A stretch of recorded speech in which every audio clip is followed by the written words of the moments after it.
Hello and welcome back. In this episode, we're going to be trying something a bit different again and making a few goblin models, like the ones you can see here. And as always, there'll be a link in the description to the PDF file, so let's get started. Okay, so after we've printed out that PDF file, the first thing we'll need to do is make some heads. So we'll need to cut one of those out and trim away both ends just inside the lines. Then we can apply some glue to the back and wrap the texture around a regular sized drinking straw. So something like this. As soon as that's dry, we'll need to squash the straw flat with half of the face up on either side and then cut both ends at a slight angle, like you can see in the animation. Next we'll need to cut out a thin strip of the skin pattern and glue that to a piece of thin cardboard.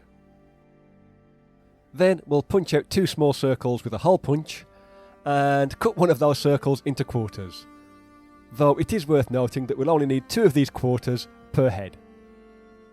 Then we'll use something with a rounded end to give the full circle a bit of a domed shape, and also do a similar thing with the smaller pieces.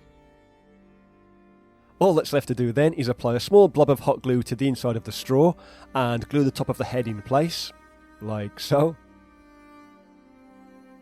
And we'll then take one of the smaller pieces, apply some hot glue to one of the straight ends, as shown in the animation, and then glue that to the side of the head, so that it kinda looks a bit like one of the goblin's ears. Then all we need to do is the exact same thing for the other side, and we should end up with something that looks like this. So there you go, that's how to make all of the goblin heads. Okay then, before we make all of the goblin warriors, we're first going to make some kind of robed figure, using these 2 textures here. So we'll start off by cutting one of those textures to a 1-inch length, and then making sure that we've got enough of that to wrap around a large drinking straw, which we'll then glue in place.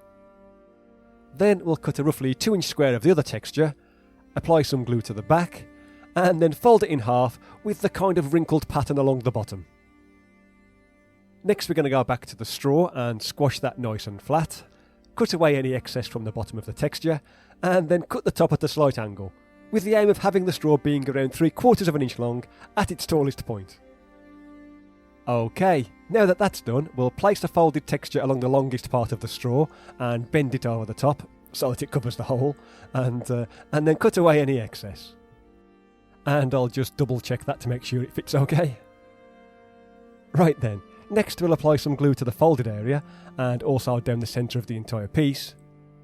And we can then glue the centre to the tallest part of the straw, fold the end over to cover the hole, and then squash the sides down so that they stick to the sides of the straw itself. And if everything's gone according to plan, we should end up with something that looks a bit like this. Okay, now we'll apply some glue to the inner sides of that same texture, but just the top halves, and then squash these parts against the sides of the straw, and then bend the bottom halves out a little so that we end up with something that looks a bit like a cloak.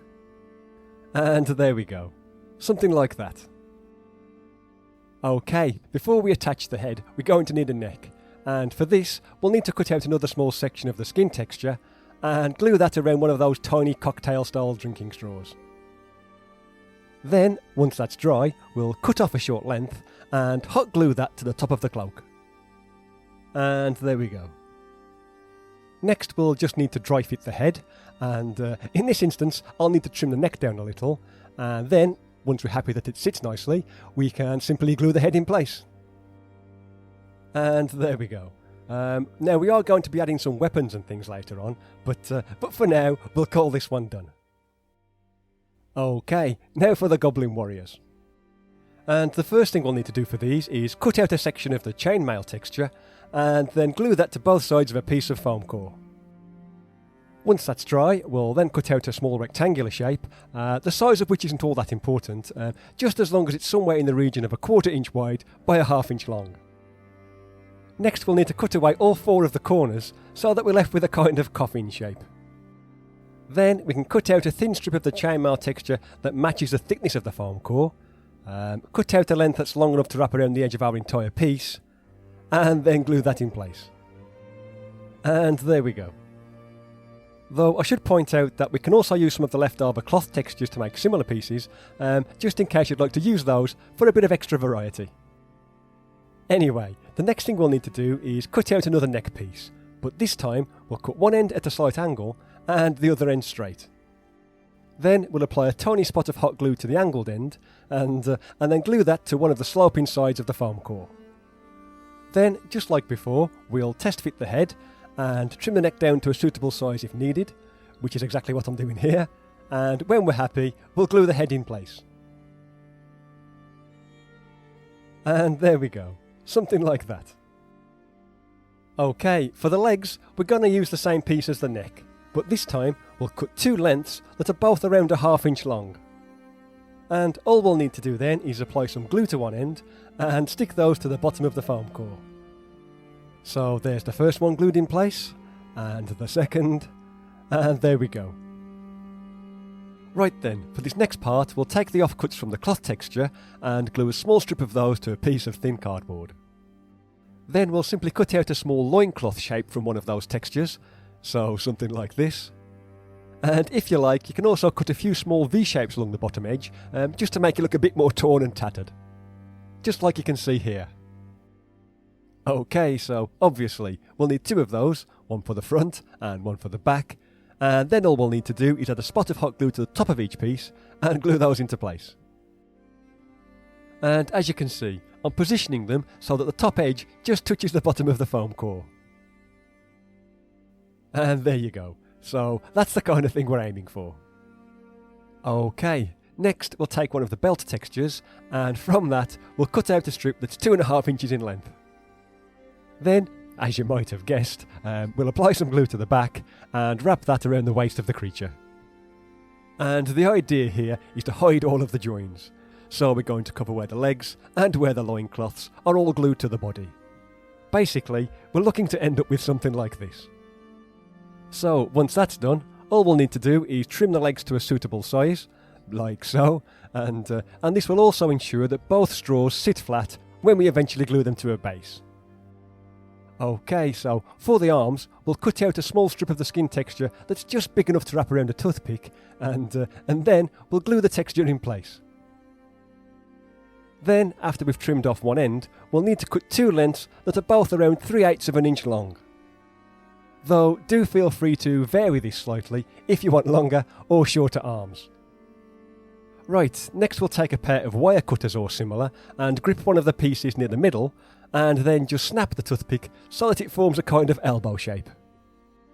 So I'll just quickly do the same for the other one, and if you're worried that this might leave the pieces a bit fragile, you can always add a spot of superglue to the bend just for a bit of extra strength.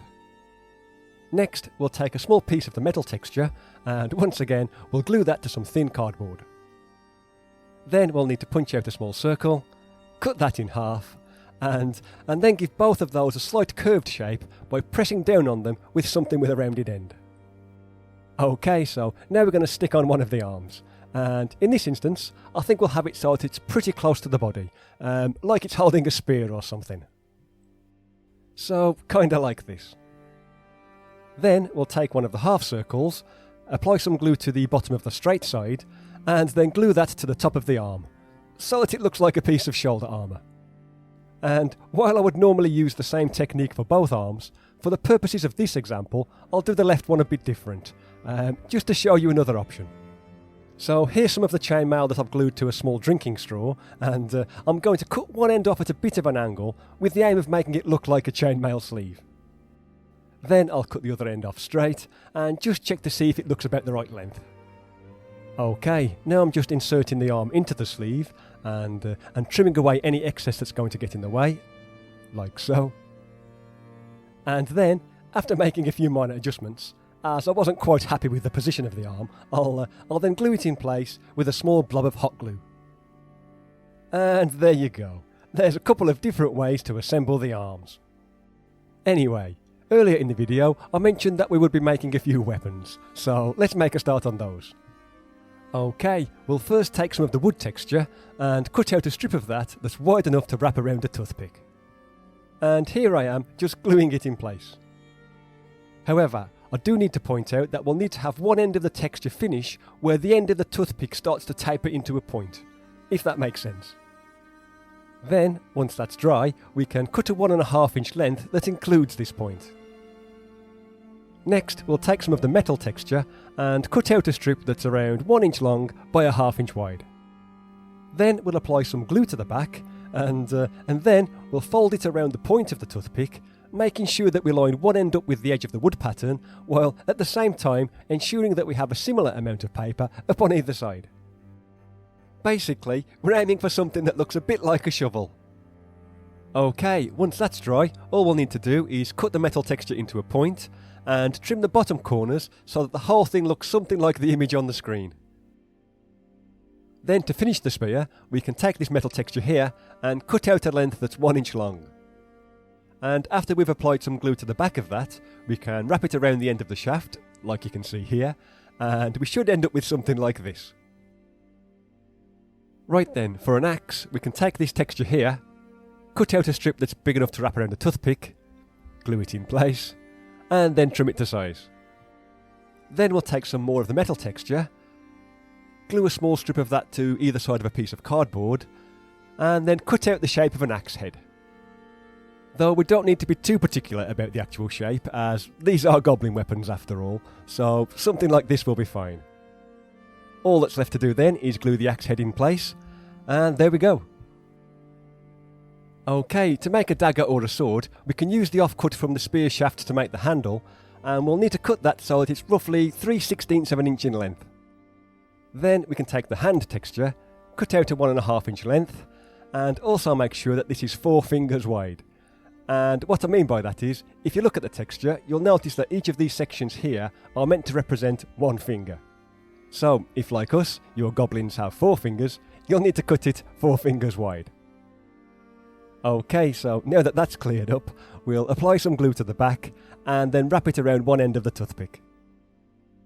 So, something like this. Next, we'll take the same piece that we used to make the axe head, and cut out a thin strip that we can use as the crossguard. And while I'm at it, I'll also trim off all of the sharp corners as well. So, something like that. Then we can cut out another strip, but this time tapering it ever so slightly, cut it to a suitable length, and then cut the end into a sharp point. Now it's just a matter of applying a spot of hot glue to the hand, and gluing the crossguard in place, like so. And then applying more hot glue to the base of the blade, and gluing that on top of the crossguard. Which should result in something like this. Right, the last thing we need to make are a couple of shields, and to make one of these we'll first need to cut one out and glue it to a piece of thin cardboard, and we'll also need to glue some of the wood texture to the other side. And once it's dry, we can cut that out with a sharp pair of scissors.